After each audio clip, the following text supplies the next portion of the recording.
পিসি, আমি তোমাকে এক রাতের জন্য বিয়ে করতে চাই। যদি তুমি আমার কথা না রাখ তাহলে কিন্তু তোমার ভালোবাসার মানুষকে পাবে না। কারণ তুমি যাকে ভালোবাসো তার বয়স কম হলেও সে আমার বন্ধু। আমি যা বলি সে তাই করবে। পিসি, আমায় বল, আমি তোমার পিসি আর তুমি আমার কাছে এটা কি চাইলে? তোমার লজ্জা করল না ভাইপো? বল পিসি, এসব বিষয়ে লজ্জা পেতে নেই। তার এরকম কথা শুনে আমি দিশেহারা হয়ে গেলাম। আমি ভাইপোকে বলেছিলাম তোমাকে আমি এখনও শিশু ভাবি। ভাইপো বল পিসি, একবার সুযোগ দিয়ে দেখো আমি কি করতে পারি। তারপর আমি তাকে একটা সুযোগ দিয়েছিলাম। তারপর আমি যাকে শিশু ভেবেছিলাম তার তো ও মা গো। বলতে ভয় লাগছে, তাহলে আসল ঘটনাটি বলি। আমার 15 বছর বয়সী জোয়ান ভাইপো আমার রুমে ঘুমানোর জন্য পাগলামি করত। সে আমার দিকে অন্যভাবে তাকিয়ে থাকত। আমি এতটাই সুন্দরী ছিলাম দেখতে যে বাচ্চা ছেলেরাও আমাকে দেখে পাগল হয়ে যেত। আমায় দেখতে খুব সুন্দর ছিল, কিন্তু তাও আমার বিয়ে হয়নি। এত সুন্দরী হওয়া সত্ত্বেও আমার কারো সঙ্গে বিয়ে হয়নি। কারণ আমার নাকি একটা বড় সমস্যা ছিল। কিন্তু কি সমস্যা ছিল সেটা আমাকে কেউ বলেনি। আমি নাকি দোষী। আর এই কারণেই আমার এখন পর্যন্ত বিয়ে হয়নি। এদিকে আমার বৌদি দিনরাত আমাকে খোঁটা দিয়ে বলতো যে আর কতদিন আমাদের ঘাড়ে চেপে বসে থাকবে। নিজে থেকে কোনো ছেলেকে পছন্দ করে বিয়ে করে নিতে পারো। তুমি তো বাইরের জব করো, সেখানে কি কোনো ছেলে নেই যে তোমার সৌন্দর্য দেখে তোমাকে পছন্দ করবে? তোমার এই সুন্দর চেহারা কি কাজের জন্য না? তোমাকে কোনো ছেলে বিয়ে করতে রাজি নয়। বৌদি আমাকে অনেক কড়া কথা বলত, কিন্তু আমি বৌদির কোনো কথায় রাগ করতাম না। কারণ মা মারা যাওয়ার পরে আমি দাদা ও বৌদির কাছে থেকেছি। তাই বৌদি কিছু বললে আমি সেটা চুপচাপ সহ্য করে থাকতাম। আগে আমার খুব কষ্ট হতো এটা ভেবে যে আমার কেন এত দোষ আছে, কেন আমাকে কোনো ছেলে শুধু আমার সৌন্দর্য দেখে পছন্দ করে না। কিন্তু এখন আর সেগুলো কোনো কিছুই আমার যায় আসে না। আগে আমি অনেক পূজা পাঠ করতাম এটা ভেবে যে একদিন না একদিন আমার বিয়ে হবে। কিন্তু এখন আমি আর এটা ভেবে আফসোস করি না যে আমার কোনোদিন বিয়ে হবে না। কারণ আমার বয়সের ছেলে পাওয়া খুব ভাগ্যের ব্যাপার। কারণ বেশিরভাগ মেয়েদের তো সাধারণত 18 থেকে 20 বছরের মধ্যে বিয়ে হয়ে যায়। আর আমার মতো 35 বছর বয়সী মেয়ের জন্য পাত্র খুঁজে পাওয়া খুব মুশকিল। একদিন রাত্রে বেলায় আমি নিজের কাজে ব্যস্ত ছিলাম। ওই সময় আমার ভাইপো ঘরে এসে বলল, আমাকে দেখে নাকি মনে হয় না যে আমার বয়স 35 বছর। আমাকে তো 19 বছরের মেয়েদের মতোই দেখায়। আমি তখন ভাইপোকে বলেছিলাম, আমি তোমার পিসি, তাই তোমার আমাকে এই ধরনের কথা বলার একদম উচিত নয়। যাও নিজের ঘরে গিয়ে শুয়ে পড়, অনেক রাত হয়েছে। আমার ভাইপো তখন রুম থেকে যাওয়ার আগে বলল, পিসি, এই কথাটা আমি বলছি না। আজ সকালে আমার যে বন্ধুরা এসেছিল সে তোমার ব্যাপারে এরকম বলেছে। তাই আমি তোমাকে তার কথাটাই বলতে এসেছিলাম। আমি তখন আমার ভাইপোকে জিজ্ঞেস করলাম, তোমার বন্ধুর নাম কি? সে তখন বলল, তার বন্ধুর নাম না। কিন্তু পরের দিন সকালবেলায় আমার অফিসের ডিউটি ছিল না। তাই আমি নিজের কাপড় চোপড় বাড়ির পিছন দিকের উঠোনে শুকোতে দিচ্ছিলাম। ওই সময় দেখলাম আমার ভাইপোর বন্ধু অন্ত আমার কাছে এসে বলল, বলছি ম্যাডাম কেমন আছেন? আমি যখন পেছন দিকে ঘুরে তাকালাম তখন দেখলাম একটা ছেলে ঘাড়ে ব্যাগ নিয়ে দাঁড়িয়ে আছে। আমি তখন জিজ্ঞেস করলাম, তুমি কিন্তু? সে তখন বলল, হ্যাঁ আমি অন্তু। আমি তখন বললাম, তুমি আমার নাম ধরে কিভাবে ডাকতে পারলে? আমি তোমার পিসে হয়, তাই আমাকে নাম ধরে নয় পিসি বলে ডাকবে। কারণ তুমি আমার ভাইপোর বন্ধু, তাই তুমিও আমার ভাইপো হলে এরকম ভুল আর কোনো দিন করবে না। আমার ভাইপো যেমন আমাকে পিসি বলে ডাকে তুমি আমাকে পিসি বলে ডাকবে। আর তুমি এখানে কি করছো? আমার ভাইপো তো স্কুলের জন্য অনেক আগেই বেরিয়ে গেছে। অন্তত বল পিসি, আপনার একা একা রোদে কাজ করতে দেরি হচ্ছে, আমি আপনাকে সাহায্য করি। আমি তখন অন্তুকে বললাম, আমার সাহায্য করতে হবে না। আমি কারো সাহায্য নিয়ে কাজ করতে পছন্দ করি না। আমি নিজের কাজ নিজে করতে পছন্দ করি। তুমি এখনই এখান থেকে চলে যেতে পারো। তারপর সেদিন রাত্রে বেলায় আমি যখন খাওয়া দাওয়া করে নিজের ঘরে শুয়েছিলাম তখন মনে হলো আমার পাশে যে কেউ বসে আছে। এমনকি ঘুমের ঘোরে মনে হলো আমার কাছে কেউ জেনে আসার চেষ্টা করছে। আমি চিৎকার করে উঠলাম, কারণ আমার পাশে একটা ছেলে বসেছিল এবং তার মুখটা কালো কাপড় দিয়ে ঢাকা ছিল। আমি যখন চিৎকার করে উঠলাম তখন সে দৌড়ে ঘরের ভেতর দিয়ে পালাতে শুরু করল। ওই সময় আমার ভাইপো বারান্দার ঘরে ছিল। আমার ভাইপো ওই চোরটাকে দেখে ভয়ে চিৎকার করতে শুরু করেছিল। তারপর বাড়ির বাকি সদস্যরাও যখন হাজির হয়েছিল তখন দেখলাম আমার ভাইজির মুখটা চেপে ধরে আছে। ওই চোর তখন আমি না পেরে ওই চোরের চুলের মুঠি ধরে বললাম, আমার ভাইজিকে ছেড়ে দে। তারপর বাড়ির বাকি সদস্যদের দেখে অনেক বেশি খাবারে গিয়ে আমার ভাইজিকে ওই চোরটা অনেক জোরে ধাক্কা দিয়ে বাড়ি থেকে পালিয়ে যায়। আমরা ওই চোরকে অনেক ধরার চেষ্টা করেছিলাম কিন্তু পারিনি, এবং তার মুখটাও দেখতে পারিনি। কিন্তু আশ্চর্যের বিষয় হচ্ছে এই চোরটা কিন্তু আমাদের বাড়িতে কোনো কিছু চুরি করেনি। সে তো আমার একটা পোশাক নিয়ে পালিয়েছিল। এদিকে আমার ভাইপো তো ভয়ে অজ্ঞান হয়ে গেছিল যখন ওই চোর তার মুখটা অনেক জোরে চেপে ধরেছিল। চোরের পালিয়ে যাওয়ার পরে আমার ভাইঝির চোখে মুখে জলের ছিটে দিয়েছিলাম। তারপরে তার জ্ঞান ফিরে এসেছিল। ওদিকে আমার বৌদি ও আমার ভাইপোর অবস্থা দেখে কেঁদে কেটে অবস্থা খারাপ হয়ে গিয়েছিল। আমার দাদা যেহেতু বিদেশে থাকত, সেদিন রাত্রে বেলা দাদা বাড়িতে থাকলে আমাদের হয়তো এতটা ভয় লাগত না। সেদিন আমরা সবাই খুবই ভয় পেয়েছিলাম। এদিকে আমার ভাইপোর সঙ্গে তার বন্ধু অন্ত যখনই আমাদের বাড়িতে আসত, তখনই ওই ছেলেটা আমার সঙ্গে কিছু না কিছু কাণ্ড ঘটাতে। সেদিন যখন আমি নিজের ঘরে বসে লাগবে কিছু কাজ করেছিলাম, তখন সে আমার ঘরের ভিতরে এসে বলল, আপনি দেখতে ভীষণ সুন্দর। আমি তো আশ্চর্য হয়ে তার দিকেই তাকিয়েছিলাম। তারপর সে হঠাৎ করে অদ্ভুত আচরণ করার চেষ্টা করছিল। তখন না পেরে তাকে একটা থাপ্পড় মেরে বলেছিলাম, তুমি এটা কি করছো, বেরিয়ে যাও এখান থেকে। সে দিনের পর থেকে আমার ভাইপোর বন্ধু অন্ত বেশ কিছুদিন পর্যন্ত আমাদের বাড়িতে আসেনি। বেশ কিছুদিন পরে সে একদিন হঠাৎ করে আমাদের বাড়িতে এসে সুযোগ পেয়ে আমাকে বলল, আপনার সঙ্গে আমি বন্ধুত্ব করতে চাই এবং সেদিনের ব্যবহারের জন্য আমি খুবই দুঃখিত। আমাকে ক্ষমা করে দিন এবং আমার সঙ্গে বন্ধুত্ব করুন। আমি তখন ওকে বলেছিলাম, তুমি এখন ছোট, আমার বয়সটা দেখেছ, আমি তোমার থেকে অনেক বড়, তোমাকে আমি নিজের বন্ধু করতে পারবো না। উনি তখন বলছি, আমি বড় হয়ে গেছি, আমি আর ছোট নেই। আমি তখন তাকে বুঝিয়ে বললাম, তুমি আরও একটু বড় হও, তারপরে আমি তোমাকে বন্ধু বানাব। ছেলেটি মাঝে মধ্যে এমন ব্যবহার করত যে তাকে দেখে ভীষণ বিরক্ত লাগত।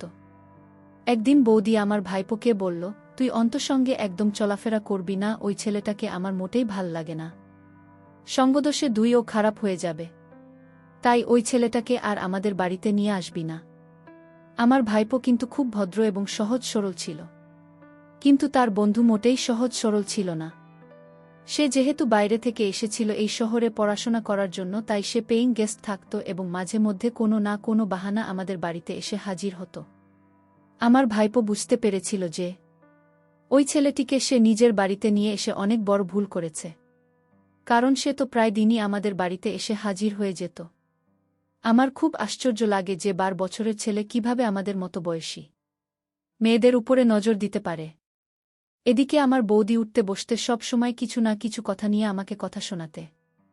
এমনকি আমি অফিসের কাজে এতটাই ব্যস্ত থাকতাম যে সব সময় বৌদির কাজে সাহায্য করতে পারতাম না, তাই বৌদি সেটা নিয়েও আমাকে কথা শোনাতো আর বলতো, আমি তো বাড়ির কাজের মাসি আর তুমি বাড়ির মহারানী, তুমি শুধু বসে বসে খাবে আর আমাকে সমস্ত কাজ করে নিজের শরীরকে ক্ষয় করতে হবে। তুমি তো একটু আমার কাজে সাহায্য করে দিতে পারো, অফিস থেকে এসে বাসনগুলো একটু মেজে ঘষে দিতে পারো। আমি যথেষ্ট সাহায্য করতাম আমার বৌদির কাজকর্মে, কিন্তু বৌদি চাইতো আমি যাতে সংসারের সব কাজ নিজের ঘাড়ে নিয়ে, সেটাও করতে আমার কোনো আপত্তি ছিল না, কিন্তু অফিসের কাজের জন্য সংসারের কাজকর্মের সময় দিতে পারতাম না। অথচ আমি যা টাকা পেতাম আমার ভাইপোর উপরে খরচ করে দিতাম, তাদের পকেট মানে আমি দিতাম, বাইরে ঘুরতে যাওয়া, জামাকাপড় কেনাকাটা, এসব কিছু টাকা আমি দিতাম।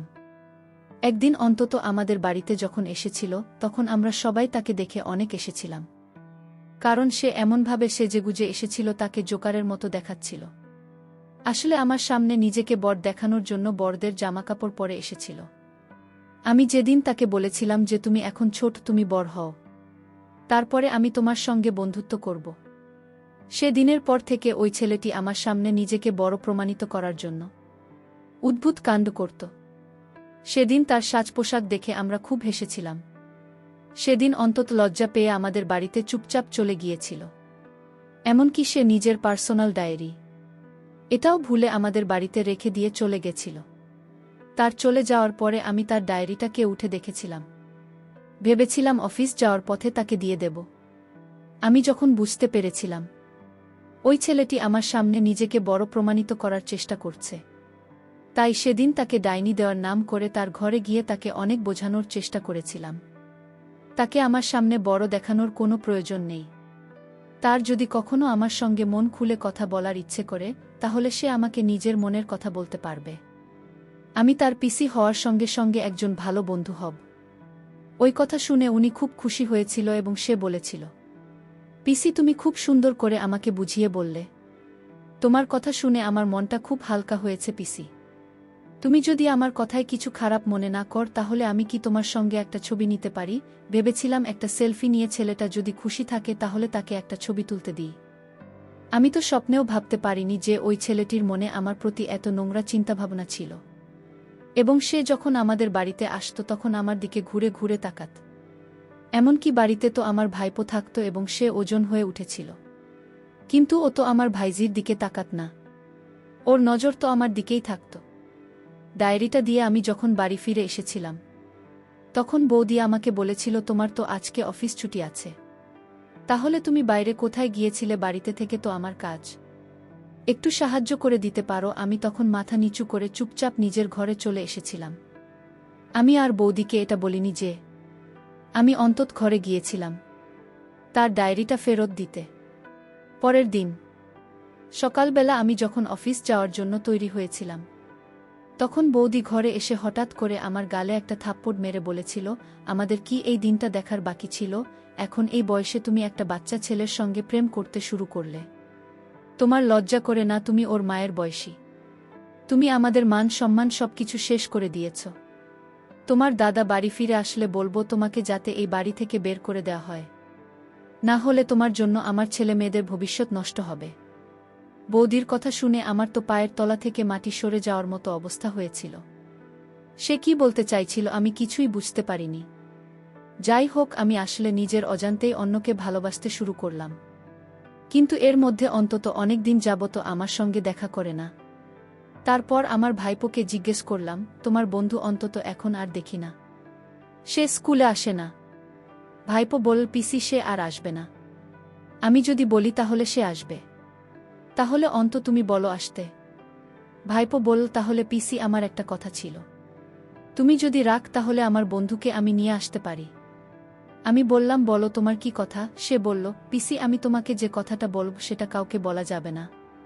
আমি বলেছিলাম, তুমি নিশ্চিন্তে বলো, আমি কাউকে বলবো না। ভাইপো তখন বলল, আসলে এটা কোনো কথা না, আমার একটা ইচ্ছা ছিল, আর সেই ইচ্ছাটা আমি অনেক দিন ধরে মনের ভিতর লালন পালন করে যাচ্ছি, কিন্তু তোমাকে বলতে পারছি না। আমি আমার ভাইপোকে বললাম, কি ইচ্ছা তোমার বলো এবার, যদি সম্ভব হয় তাহলে তোমার ইচ্ছা আমি রাখার চেষ্টা করব। ভাইপো তখন বলল, যদি তুমি আমার আবদারটা রাখো তাহলে তুমি আমার বন্ধুকে অবশ্যই পাবে। আমি বলেছিলাম, তুমি এত আমতা আমতা করে বলল কি তোমার ইচ্ছা? ভাইপো তখন আমায় যে কথাটি বলল সেটা শুনে আমার মাথা ঘুরে গেল। এতটুকু ছোট ছেলের মুখে এই কথা কি করে বের হলো? এতটুকু ছোট ছেলের এমন ইচ্ছা থাকতে পারে সেটা আমি কল্পনাও করতে পারি না। সে তার যে ইচ্ছার কথাটা বলেছিল সেটি হলো, সে আমাকে বলেছিল যে এক রাতের জন্য আমাকে বিয়ে করতে চায়। আমি তাকে বললাম, এই হয় না, তোমার মুখে এরকম কথা বলতে একটু লজ্জা করল না? ভাই তখন বল, দেখো পিসি, এসব বিষয়ে লজ্জা পেলে চলবে, আমি এই বিষয়ে লজ্জা পাই না। আমি ভাইপোকে বললাম, দেখো আমি তোমার পিসি, তুমি আমায় কথা বলতে পারো না, তোমার তো বয়সটা অনেক কম, আর তুমি তো আমার সাথে পারবে না। সে বলল, পিসি একটা সুযোগ দিয়ে দেখো, আর তুমি যদি আমার প্রস্তাব না রাখ তাহলে আমার বন্ধু অন্তকে পাবে না। আমি তাকে যা বলি সেটাই করবে। পিসি তুমি এই সুযোগ পাবে না, আমার বন্ধুকে হারালে আর তোমার বিয়ে হবে না। আসলে আমি তোমার বন্ধু অন্তকে মনে প্রাণে ভালোবেসে ফেলেছি, আর তাই আমি তোমার কথা মানতে রাজি। ভাইপো আমার মুখ থেকে এমন কথা শুনে খুশিতে নাচতে শুরু করল। ভাইপো বলল, তাহলে আজ রাতেই হবে? আমি বললাম যে আজ রাতেই হবে। তারপর রাতের খাবার সেরে আমার রুমে আমার ভাইপো আসলো। ভাইপো বলল, পিসি আমার অনেক দিনের ইচ্ছা। আমি তো তাকে ছোট শিশু ভেবেছিলাম, কিন্তু সে আমার সাথে যা করল তাতে আমার অসহ্য লেগেছিল। আমি পারছিলাম না। বাচ্চা ছেলের এত শক্তি থাকতে পারে তা আমি কল্পনাও করতে পারিনি। যাই হোক, ভাইপো যা বলেছিল আমি তার সকল কথা রেখেছি। ভাইপো সকালে ঘুম থেকে উঠে অন্তত এ নিয়ে আসলো। অন্তর বাবা মা আমার সকল সমস্যা জেনে অন্তর সাথে বিয়ে দিল। এর কারণ একটাই, অন্ত তার বাবা মাকে বলেছিল সে আমাকে ছাড়া জীবনে বিয়ে করবে না। তাছাড়া আমি তো দেখতে ভীষণ সুন্দরী ছিলাম। তার মা বাবার কাছে আমি প্রিয় হয়ে উঠেছিলাম। আমরা সবসময় বাচ্চা ছেলেদের অবহেলা করি, মনে করি ওর তো বয়স কম, ও বিয়ে আর কি বুঝবে। আসলে বর্তমান যুগে দেখা গেছে 15-16 এবং কি 12 বছরের ছেলেরাও সংসার করতে পারছে। এই জন্য ছেলের বয়স কম হলেও যদি আপনার ছেলে বিয়ে করতে চায় তাহলে বিয়ে দিয়ে দিন, তা না হলে আপনার ছেলেটা নষ্ট হয়ে যেতে পারে। প্রিয় বন্ধুরা, গল্পটি ভালো লাগলে অবশ্যই কমেন্ট করে জানাবেন। আর নিয়মিত এমন আলাদা স্বাদের গল্প শুনতে ভিডিওটিতে লাইক এবং চ্যানেলটিকে সাবস্ক্রাইব করে সাথেই থাকুন। আর হ্যাঁ, নোটিফিকেশন বেলটি অল করে রাখবেন, যাতে পরবর্তী গল্প সবার প্রথমে আপনাদের কাছে পৌঁছে যায়। ধন্যবাদ বন্ধুরা, ধন্যবাদ সবাইকে।